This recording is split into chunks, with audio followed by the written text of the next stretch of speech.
এই দেখুন বন্ধুরা, ফুলকপির পকোড়া ছোট ছোট, খেতে খুব সুন্দর হয়। চলুন আপনাদের করে দেখাচ্ছি। এই দেখুন বন্ধুরা, ধুয়ে ভালো করে কেটে ধুয়ে নিয়ে এসেছি। ঠিক এরকম ছোট ছোট করে কাটবো। এবার কিছু মশলা দেব, বেসন দেব,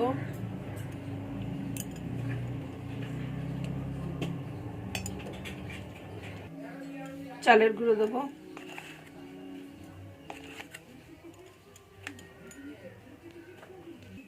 শুকনো লঙ্কার গুঁড়ো দেবো, হলুদের গুঁড়ো, ম্যাগি মশলা দেব, স্বাদ মতো নুন দেব। এবার ভালো করে মাখবো। মশলাটা নুন মশলা একসঙ্গে মিশে যাবে, আর নুনটা যেহেতু দিয়েছি একটু নরম হয়ে যাবে। মেখে কিছুক্ষণ রেখে দেবো। দেখুন রাখার পরে ঠিক এরকম হয়ে গেছে। এবার ভাজবো। কড়াইতে সাদা তেল দেবো, তেলটা গরম হয়ে গেছে। এবার ফুলকপিটা দিয়ে দেবো।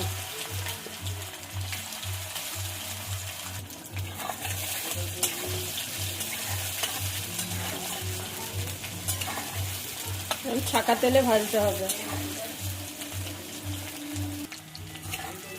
উল্টে পাল্টে ভেজে নিতে হবে, একদম লাল লাল করে ভাজতে হবে।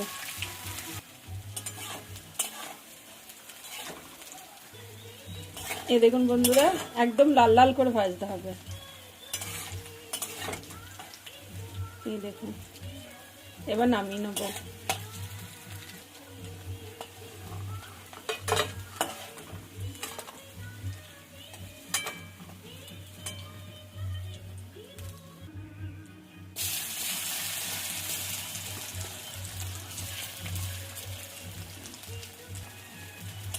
এই পকোড়াগুলো চায়ের সাথে খুব ভালো লাগে। বিকেলবেলা একটু সস দিয়ে খাবেন। যখন বেসন দিয়ে মাখাবেন তখন একটু ম্যাগি মশলা দিয়ে দেবেন, তাহলে গন্ধটা আরও ভালো লাগবে। কপিটা, এই ফুলকপিটা দিলে ভালো লাগে। আগেরটার মতো এটাও ভেজে নেব, উল্টে পাল্টে নেড়ে লাল লাল করে ভেজে নেব।